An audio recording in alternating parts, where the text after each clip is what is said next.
রাত্রেবেলা করে প্রত্যেক দিন কেউ বাসন মাজছে ওখানে আর কাঁদছে, খালি কেঁদে যাচ্ছে আর বাসন মাজছে। মানে মনে করো নিরামিষ রান্না হলো, 2-3 দিন মাছই আসেনি বাড়িতে, তাও নাকি বাড়িতে মাছের গন্ধ।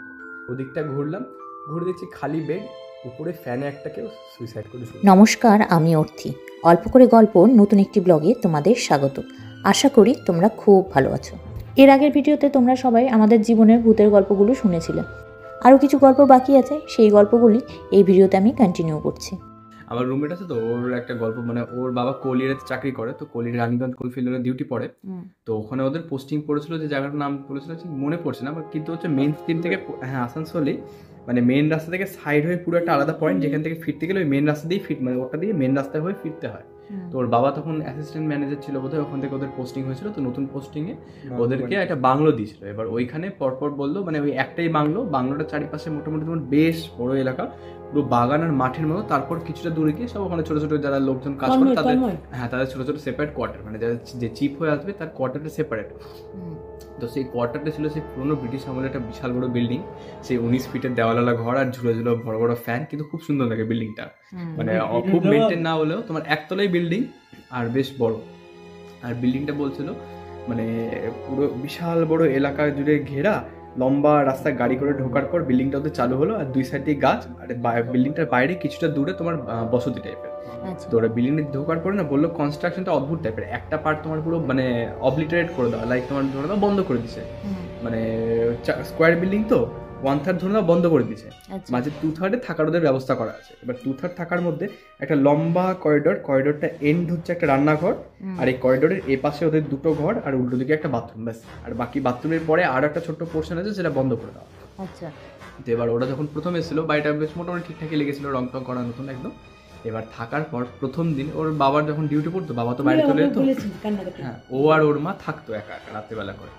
এবার আসার পর প্রথম 1-2 দিন ঠিকঠাকই লেগেছিল, তারপরে 2-3 দিনের মাথা থেকে দেখছে যে রাত্রেবেলা করে ওদের বাড়ির বড় উঠানের বাইরে উঠান ছিল না, ওখানে চাপা কল ছিল, মানে ওখানে জল টল নিলে বাড়ির যারা সাফ টাপ করতেছে কর্মচারী, চাপা কল থেকে টিউবওয়েল থেকে জল নিত।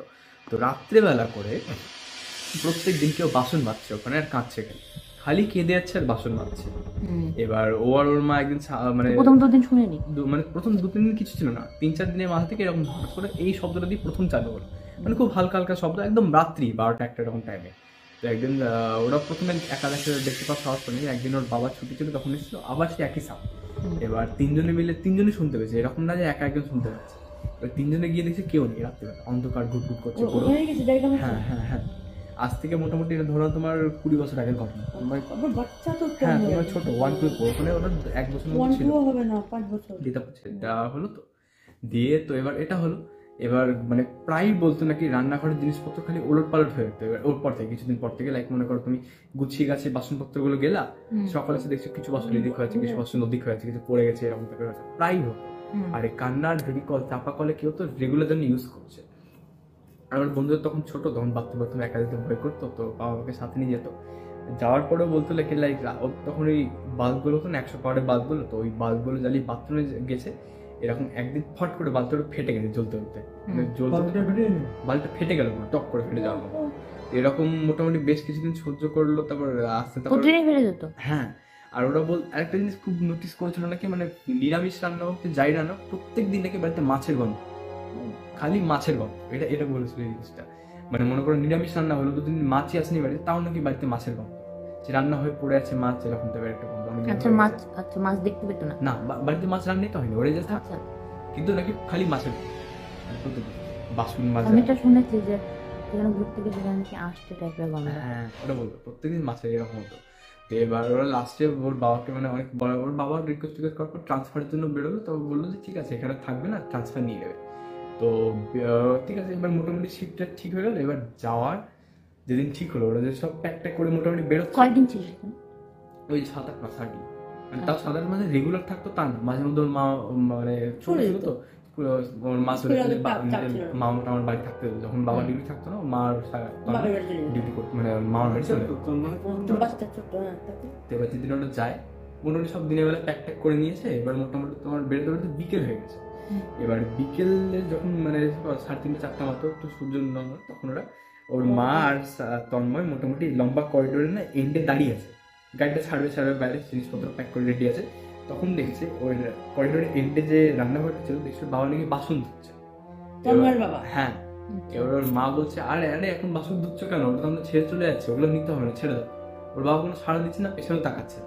এবার ওর মা পেছন দিকে দেখে মনে হয় হ্যাঁ সোজা দেখছে যে উল্টো দিকে বাসন মারছে। ওর বাবা এবার আবার বলছে আরে ছেড়ে দাও, ওগুলো মাছতে হবে না। দিয়ে ও আর ওর মা মিলে ডাকতে গেছে, মানে এগোচ্ছে এগোচ্ছে এগোচ্ছে, কিছুটা আধা করিডোর যাওয়ার মতো হুট করে দেখছে গেট থেকে ওদের বাবা ডাকছে, বলছে তোমরা কোথায় যাচ্ছ, গাড়ি ছাড়বে তো।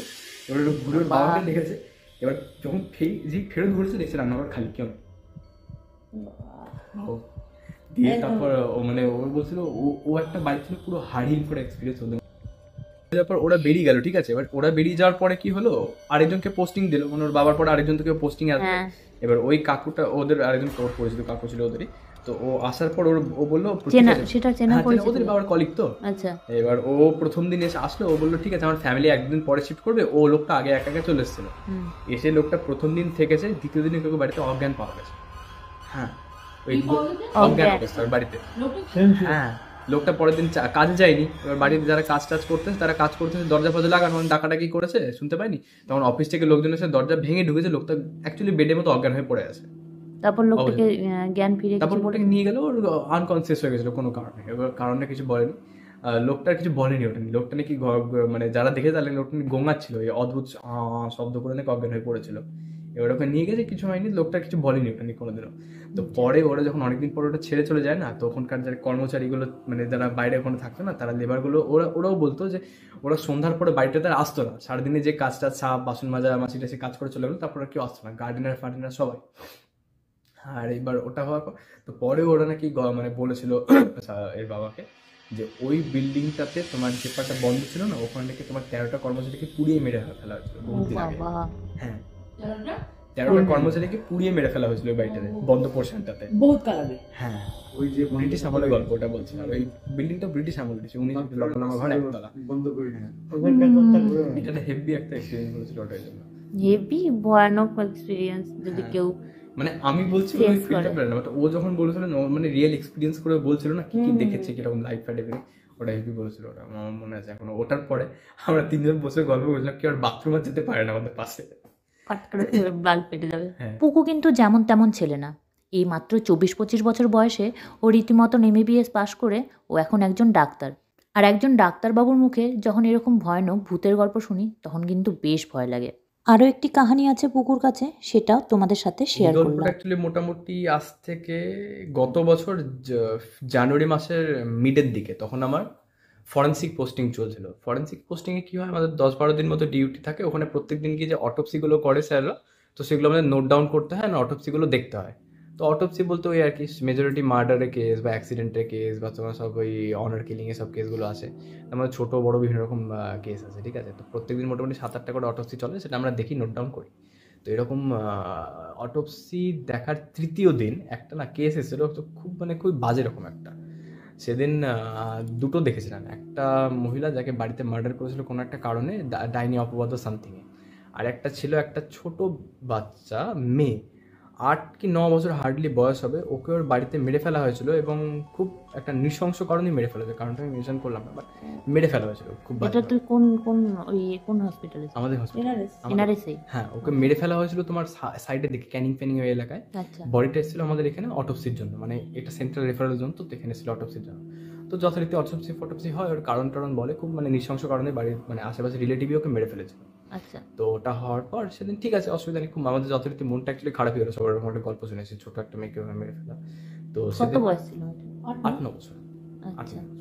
তো হ্যাঁ, তো ঠিক আছে, সেদিন কোনো মতে ফিরলাম। আমরা ফ্ল্যাটটা আসলে 5 জন থাকতাম, আমাদের 3 BHK একটা ফ্ল্যাট ভাড়া নিয়ে সবাই থাকতাম। তো সেই ফ্ল্যাটটা হচ্ছে আমাদের বিল্ডিংয়ের একদম টপ ফ্লোর, 4th ফ্লোরের উপরে ছাদ, আর এখানে কিছু নেই। আর বিল্ডিংটা অনেক পুরনো, মোটামুটি অন্তত 40 বছর পুরনো বিল্ডিং। তো নিচের দুতলা আমাদের করা আছে, তো নিচের দুতলা শুধু দোকান, আর আমাদের ফ্লোরটায় শুধু আমরা থাকতাম। আর একটা লাইক দাদু থাকতো, সে অনেক চলে গেছে, তো আমরাই ওই ফ্লোরটায় একা থাকতাম। আর ওটা হলো তো। এবার সেদিন না রাত্রে অদ্ভুতভাবে সেদিন রাত্রেই আমার ডিউটি ছিল, ডিউটি পরে আমি ফিরে গেছি, বাকিদের আমার বন্ধুদের পড়েছে নাইট, দুজনের নাইট পড়েছে, আর দুজনের যেহেতু বাড়ি কাছে ওটা বাড়ি চলে গেছে। সেদিন আমি একা, তো ঠিক আছে, কোনো অসুবিধা নেই। তো আমি সেটা অত কিছু মানিও না যথারীতি। তো সেদিন খাওয়া দাওয়া করে আমি ঘুমিয়ে পড়লাম, মানে আমাদের তিনটে রুম, তো সবার রুম ভাগ করে দিলাম। সেদিন কি মনে হলো, একটা ছোট রুম ছিল কোনার দিকে বাথরুমের পাশে, সেই রুমটা আমি ঘুমাতে গেলাম। সেদিন বললো একা আছি, ছোটো বেড আছে, খাটটা মানে ফ্যানটা জোরে চলবে, এক টাকা ঘুমিয়ে যাবো। সেদিন ঘুমালাম। তো ঘুমানোর পরে মানে আমি স্বপ্ন দেখে কীরকম হচ্ছে ব্যাপারটা, আমি একা একটা রুমে আছি, সিঙ্গেল রুম, একটা হোটেল কোথাও ঘুরতে গেছি। রুমটা বেশ পিঙ্ক আর পার্পল কালারের রুম, আর কিছু নেই, জাস্ট সিঙ্গেল বেড, একটা আলমারি, আর রুমটা গেটটা দিয়ে ঢুকে রাইট সাইডে একটা বড় কাবার্ডের মতো আছে। ঠিক আছে, আমি রুমটা নিচে ভাড়া আছে। এবার আমার বেডের সাইডে লাগোয়া জানলা, আর বেডের অপোজিট সাইডে একটা আয়না। তো জানলাটার কার্টেন লাগিয়ে দিয়ে লাইটটা অফ করে আমি ঘুমিয়ে পড়েছি। হোটেলের রুমে আমি একা। এবার রাত্রেবেলা করে কেউ আমাকে জাগাচ্ছে, ওঠো ওঠো ওঠো। মানে তুই ঘুমে স্বপ্নের মধ্যেও ঘুমাচ্ছিস? স্বপ্নের মধ্যে ঘুমাচ্ছি, আমি দেখছি আমি ঘুমাচ্ছি, এবার কেউ আমাকে এসে উঠে জাগাচ্ছে যে ওঠো ওঠো একটু ওঠো। এবার আমি উঠলাম, রুমের মধ্যে আমি একা আছি, উঠে চাদর টাদর সরালাম গা থেকে, দেখছি একটা বাচ্চা মেয়ে আছে। সে মেয়েটাও সে ওরকম 8-9 বছর বয়স, একটা পার্পল কালারের ফ্রক পরে আছে, আর একদম মানে চেহারাটা অদ্ভুতভাবে, যে মেয়েটার সকালে আমি অটোপসি দেখলাম সেই মেয়েটাই আমাকে ডাকছে, পার্পল ওই সেম ড্রেস পরে। তো এবার ওঠো ওঠো, আমি বললাম, আমি বুঝতে পারলাম না কি হয়েছে, আমি কোনো কথাও বলছি না ওর সাথে, শুধু ওরা আমাকে ডাকছে, বলছে ওঠো ওঠো চলো দেখবে চলো। ঠিক আছে, এবার উঠলাম। উঠার পরে ও আমাকে, মেয়েটা আমাদের রুমে যে ডান দিকে যে কাবার্ডটা ছিল, কাবার্ডে নিয়ে গেল, বলো এবার বলছে খোলো। এবার কাবার্ডটা খুললাম, দেখছি মেয়েটার ওখানে বডি। মেয়েটা আমাকে ডেকে নিয়ে গেল ওর জাস্ট বডিটা দেখানোর জন্য। বডিটা দেখার পর মেয়েটার দিকে পিছনে ঘুরে থাকলাম, মেয়েটা আমার দিকে তাকাচ্ছে আর হাসছে, কিছু বলছে না। তারপর আমি বডিটা দেখছি, কিছুক্ষণ পর মেয়েটা আমাকে আবার কাপড়টা ধরে এভাবে টানলো, পিছনে দেখো, মানে যেখানে আমার বেডটা ছিল উল্টো দিকে কাবার্ডের, বলছে ওদিকটা দেখো। এবার আমি ওদিকটা ঘুরলাম, ঘুরে দেখছি খালি বেড, উপরে ফ্যানে একটা কেউ সুইসাইড করে শুনছে। এইগুলো হচ্ছে তুই বেশি মানে একদম ডিটেলস এত সুন্দর আমার মনে আছে আপনারা দিয়ে। তারপর আমার পুরো মানে দম বন্ধ হয়ে ঘুম থেকে উঠে যেরকম মানে এক্সাক্ট আমার ওটা হয়েছে। তো মানে ওই এমন একটা অদ্ভুত স্বপ্ন, সে মোটামুটি সে 2.5 দিন। তারপর সেদিন ঘুম তো হয়নি আমার, ঘুমো থেকে থেকেছি, আবার একটা অদ্ভুত এক্সপিরিয়েন্স। স্বপ্ন ভেবে আমরা হয়তো অনেকেই ভাবতে পারি এটা তো স্বপ্নই, কিন্তু সত্যি বলবো, স্বপ্ন নিয়ে আমারও কিছু জীবনের ভৌতিক গল্প আছে। অন্য কোনো দিন তোমাদের সাথে সেটা শেয়ার করব। আপাতত আমি ভিডিওটি এখানেই সমাপ্ত করছি। ভিডিওটি যদি ভালো লেগে থাকে লাইক কমেন্ট সাবস্ক্রাইব অবশ্যই করো।